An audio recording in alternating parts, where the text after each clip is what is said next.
안녕하세요. 한류 외신과 해외 반응을 소개하는 한류클래스TV입니다. 오늘은 중국인들이 20년 전 한국 영화를 지금도 극찬을 하며 평가를 하고 있는 레전드 영화에 대해 알아보고 이 영화를 시청한 중국 반응까지 살펴보겠습니다. 이 영화가 나온 지 벌써 20년이 지났다는 것이 믿어지지 않습니다. 이 영화 괴물은 오늘날 봉준호 감독을 레전드 감독의 반열에 올려놓은 영화라고 해도 과언이 아닙니다. 살인의 추억은 한국뿐만 아니라 전 세계의 마니아층을 만들 정도로 아직도 사랑받는 영화입니다. 특히 중국에서도 이 영화에 엄청난 관심을 가지고 있다는 것이 중국 최대 드라마 영화 평가 사이트 더우반에서 5년 전까지만 해도 8.7점의 평점을 받다가 서서히 평점이 올라가 8.9점까지 높아졌습니다. 이 평점이 올라간 이유는 세 가지입니다. 첫 번째, 중국에도 이 영화와 비슷한 사건이 발생해서 2016년에 검거된 사실이 있었고, 두 번째는 2019년 이 영화의 진범이 잡혔다는 소식이 중국에서도 대대적으로 보도된 바 있으며, 세 번째는 봉준호 감독이 2021년 아카데미상을 휩쓸었기 때문에 이 영화는 시차를 두면서 중국에서도 계속 재조명되고 있다는 것입니다. 그 결과가 중국의 살인의 추억 평점이 계속 올라가고 있다는 것입니다. 그리고 이 영화의 평가 댓글 또한 70만 개 이상이 달리고 있어서 엄청난 관심을 증명합니다. 다음은 살인의 추억을 시청한 중국 반응입니다. 진짜 범인은 아무 일도 없다는 듯이 영화관에 앉아있을지도 모른다는 생각에 영화의 마지막 장면에서 송강호의 눈물 어린 눈빛과 4개의 눈을 마주하니 너무 소름 돋는다. 안녕 살인자, 너도 이 영화를 보고 있니? 당신을 위한 살인의 추억. 이건 진실을 찾는 이야기가 아니라 진실이 어떻게 지워졌는지 보여주는 영화다.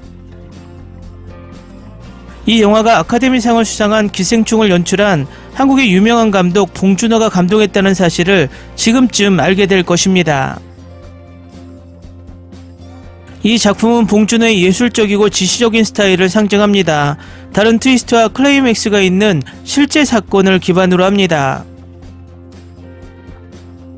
정말 좋은 영화다. 훌륭한 캐스팅 작품이다. 조금 길 수도 있지만 대부분 영화가 즐겁고 실수 없는 완벽함이다. 내가 계속 생각한 것은 한국에는 뛰어난 엄청난 영화가 있다는 것 뿐이었습니다. 이 영화는 단연 최고의 봉준호 영화이자 내가 본 최고의 사이코패스 범죄 영화 중 하나이다. 그의 대담한 폭력, 연출, 뛰어난 각본은 나를 충격에 빠뜨리고 할 말을 잃게 만들었다. 나는 항상 내가 진실에 매우 가깝다고 느끼지만 그 진실은 진실이 아닙니다. 잡히지 않고 계속 나를 괴롭혀지게 하는 그 무력감. 이 영화가 내게 준 그림자는 5년 전 이 영화를 학원에서 봤는데 밤 12시가 다 되는 시간에 기숙사로 돌아가는 길에 다리가 떨려서 일어나지 못했고 1년 동안 복숭아를 안 먹었다. 봉준호와 송강호 팀의 구성은 정말 농담이 아니라 완전 레전드입니다. 한마디로 숨막히지만 중독성 있는 작품, 한국 영화의 정점인 배우들의 연기가 모두 마음에 든다. 살인사건은 물론 그 시대 대한민국의 기억까지 녹아들어 배경으로 변해간다. 피의자가 피의자인지를 두고 경찰서 전체가 시끄러워졌을 때 살인이 일어나기 전에 매번 흘러나오던 러브송이 잔잔하게 울려 퍼지고 밖에는 또 비가 내리기 시작했다.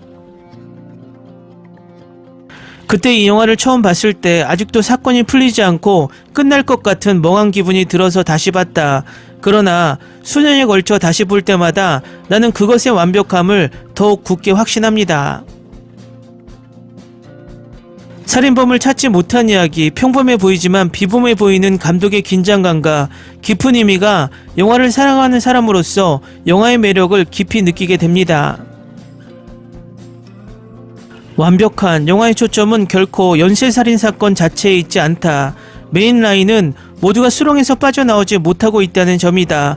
서브라인은 당시 한국 사회의 전체의 혼란이다. 시간의 흐름은 씻어낼 수 없다. 끝에서 송강호의 눈빛은 끝없는 변천사를 반영하는데 첫 번째 범죄 현장의 롱샷과 자의행위자를 쫓는 남자의 퀵컷은 나를 울릴 뻔했다. 할 수 있는 모든 일을 하는 사람들은 그 과정에서 모든 고통을 견디는 것 외에도 답이 없을 수도 있다는 사실을 안고 살아야 합니다. 필요한 것은 사건의 진실뿐 아니라 삶의 진실. 가끔은 열심히 찾으려고 해도 진실은 통하지 못한다. 이면은 차갑고 눈으로 분간할 수 없는 평범한 사람이 범인이다. 다들 많이 언급하지만 주인공이 제사의 벽을 허무는 장면의 촬영 방식과 배우들의 연기는 너무나 충격적입니다. 살인범은 2019년 DNA 대조를 통해 검거돼 23건의 범죄를 저질렀고 14명의 여성을 살해했다. 2003년 촬영한 영화라 감독은 살인범이 누군지 모른다. 극중에서 동시에 범행을 저지르는 여러 명의 살인범이 있다고 다들 짐작하셨겠지만 우리의 상상력은 상당히 풍부했다. 오래된 영화이지만 이런 영화 다시 안 나올 거라 생각합니다. 20년 전 나온 영화인데 요즘 나온 영화보다 스토리 구성이나 긴장감, 촬영 기법이 더 뛰어나서 좋았다.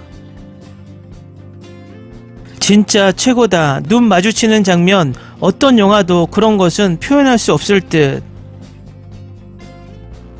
명작은 다시 봐도 명작입니다. 댓글 반응 잘 보셨나요? 중국인들도 명작은 어쩔 수 없이 계속 꺼내보게 되나 봅니다. 요즘 한국 극장가의 침체기 속에서 이런 명작 영화의 탄생이 조금 소강 상태인 것 같아서 조금은 아쉽습니다. 앞으로도 더 좋은 한국 영화가 계속 제작되어서 부디 지금의 한국 영화 불황을 탈출하는 계기가 되길 바랍니다. 한류 클래스TV는 한류 외신과 해외 반응을 꾸준히 쫓아가 보겠습니다.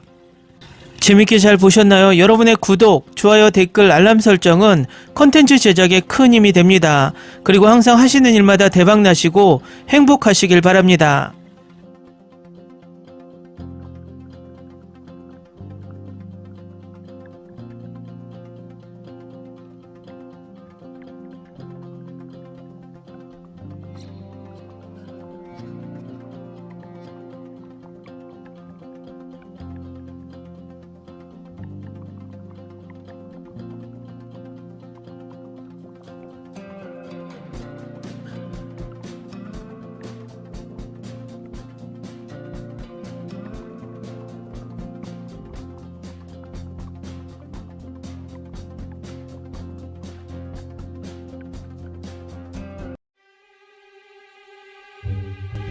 Ni se te ocurra. Olvida el ganso y los tomates. No hables de las ballenas. No es un acuario. No actúes como tonta. Que eras una genio. ¿Sí? No vayas a presumir, a la gente no le gusta eso. Y no digas cosas sin sentido. Y bueno, ¿terminamos? Hasta pronto. Abogada, tengo mucha curiosidad por conocerla.